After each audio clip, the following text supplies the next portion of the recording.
Je me suis mariée à l'âge de 21 ans. Donc j'avais fait 6 ans dans son foyer, 6 ans conjugal dans le foyer. Maintenant, je ne faisais pas d'enfants. C'est là il a pris une deuxième femme et il m'a mis au dehors. Donc, je suis allée trouver mes parents au village. C'est là mon grand frère m'a dit, bon, il ne faut pas rester au village, mais viens me trouver. C'est là que je suis venue chez lui ici. Je suis restée pendant 3 ans. C'est là maintenant que je suis allée à l'hôpital pour voir un gynécologue. Il m'a dit qu'il y avait les trompes bouchées.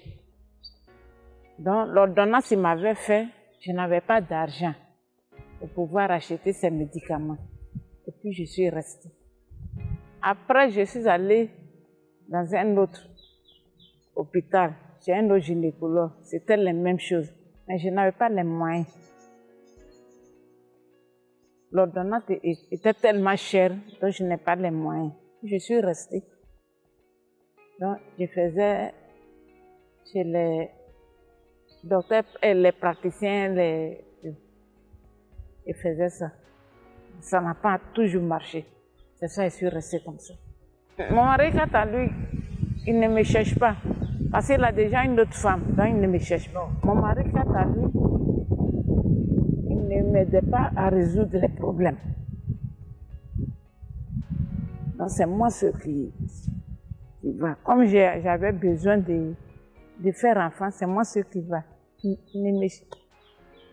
ne m'accompagnait pas.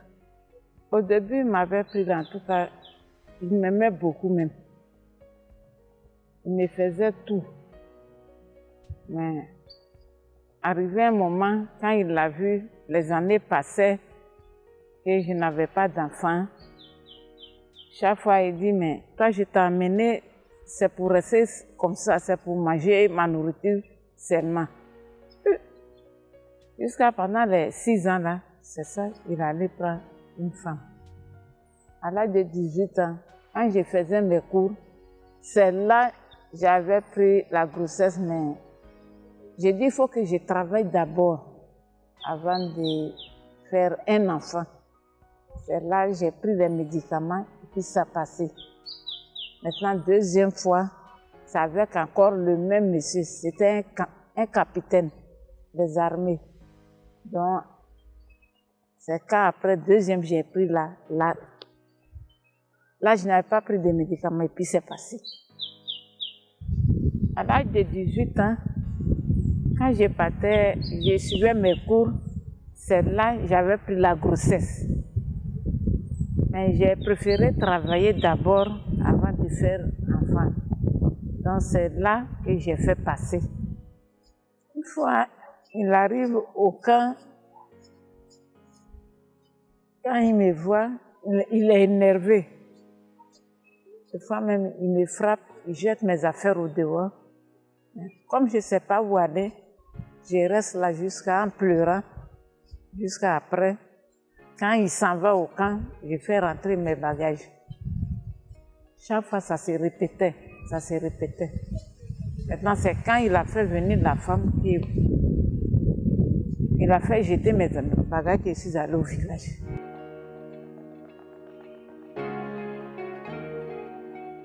Après, je suis allée vivre avec mon frère et ses enfants à Yopougon.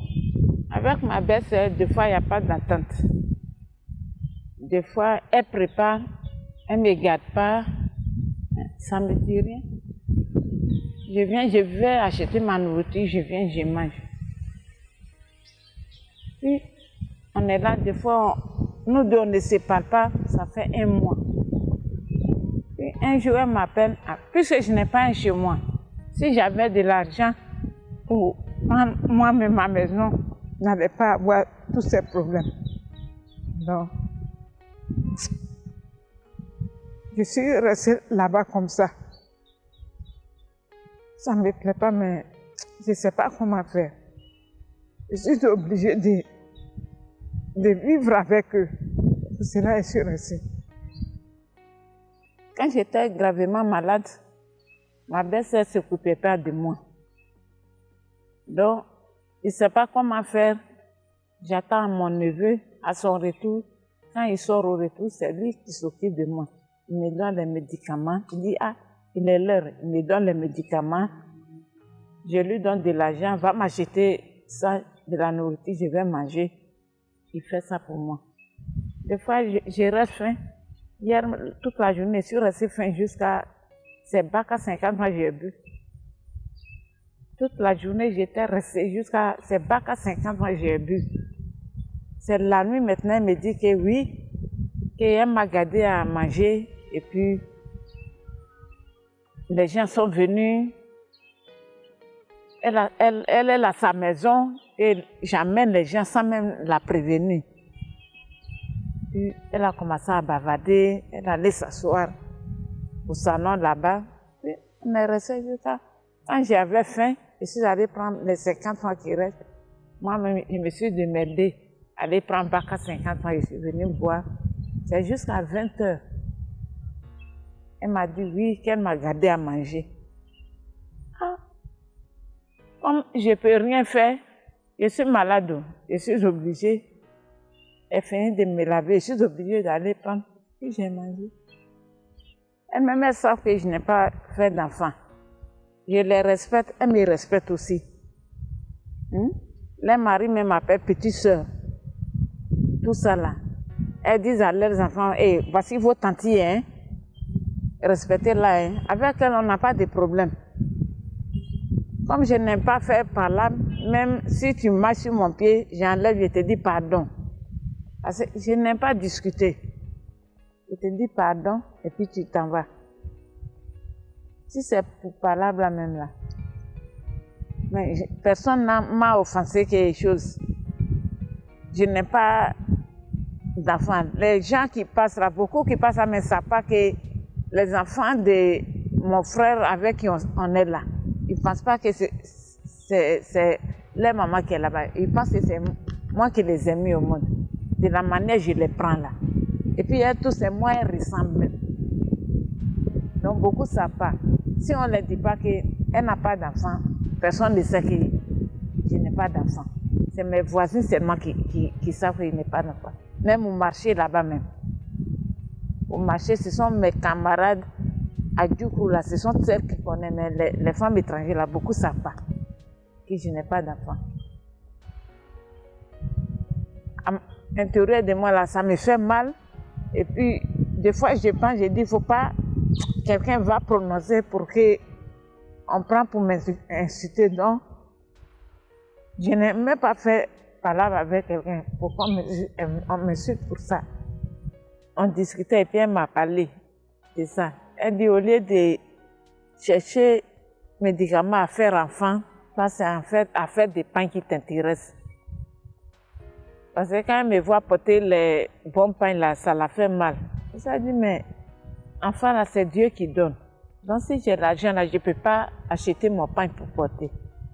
Donc nous deux, on s'est discuté. J'ai dit, nous deux, on n'a qu'à rester comme ça. On ne s'est pas parlé jusqu'à... C'est avant qu'il y a la prière là. Quand elle m'a vu, elle est venue tomber sur moi. Donc, j'ai laissé tomber. C'est ça seulement. Au lieu de prendre l'argent pour acheter médicaments, chercher médicaments pour faire enfant, moi, c'est pas qui m'intéresse. Ces médicaments-là, je fais que ça ne vient pas. Je ne sais pas comment faire. C'est Dieu qui donne l'enfant. Hein.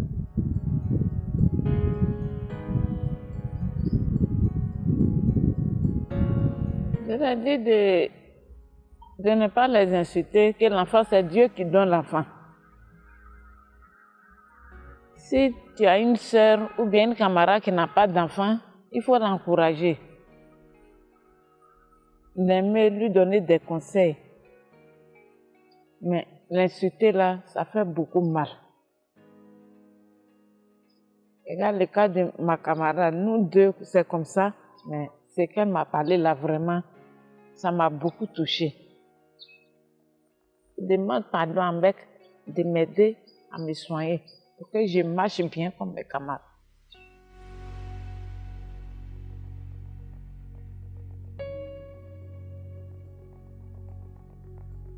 Je suis vraiment contente que le mec a ouvert ce magasin pour moi. Je suis heureuse même. Donc, mon cœur est apaisé. Je suis contente même. Parce que je vais oublier mes souffrances un peu. Et je suis bien même. Je veux que tout le temps qu'elle me respecte. Parce que quand je n'avais pas de magasin et puis j'avais les soucis, je m'assois tranquille. En tout cas, ça me donne tout le temps les pensées. Maintenant, mec m'a donné ce magasin, beaucoup me respectent. Le magasin que mec a créé pour moi, les femmes de l'association des églises viennent prendre les pains avec moi. Même elles commandent aussi, je vais les amener aussi. Et je suis très heureuse. Et je suis heureuse même.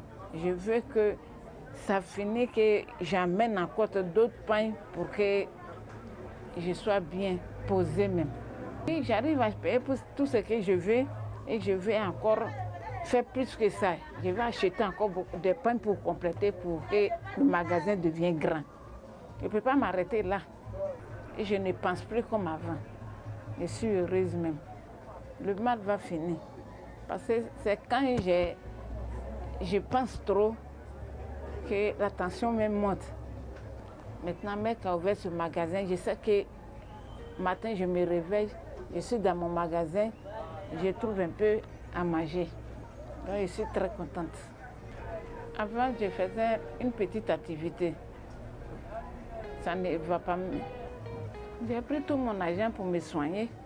Maintenant, mec a créé ce magasin pour moi. Je sais que c'est avec ça.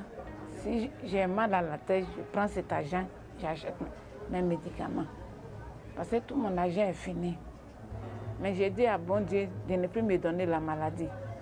Comme a dit dans le livre de 3 Jean, que toute maladie quitte. Il faut que mon âme prospère comme prospère chose. Ma santé prospère comme prospère l'état de mon âme. Je me présente, honorable Melej Catherine, je suis originaire de Dabou et je suis présidente de l'association de l'Union féminine, donc l'Union des femmes de l'Église protestante méthodiste. Je me ressaisis, je félicite Merck. Parce qu'il y en a qui viennent faire des promesses, après on ne les voit plus. Mais elles sont venues, elles ont installé la boutique pour, comment s'appelle, Madame Akba. C'est extraordinaire. Aider les femmes. Et vous savez qu'en Afrique, quand vous n'avez pas d'enfants, c'est la frustration. On ne vous aime pas dans le ménage. Le mari même parfois est obligé d'aller ailleurs. Et puis la belle famille vous traite de sorcière. C'est le cas de Madame Akba, celle qu'on a aidée en ce moment. Vraiment, je les félicite. Les gens me respectent. J'achète de jolis habits pour porter. Et quand je marche moi-même là, de bonne nourriture même, pour manger, et je suis heureuse. Quand les gens me voient, en tout cas, ils s'étonnent. Je suis heureuse. Je n'ai jamais su qu'il y a une organisation qui vient aider les gens. Mais mec m'a surpris vraiment. Mec m'a surpris. Je ne sais même pas ce que je vais dire. Donc, moi aussi, je suis stérile, mais je ne me fais pas voir. Je n'aime pas même envoyer enfant des gens. On ne peut plus m'appeler une femme stérile avec tout ce qu'on a fait pour moi. Personne ne peut même me parler mal.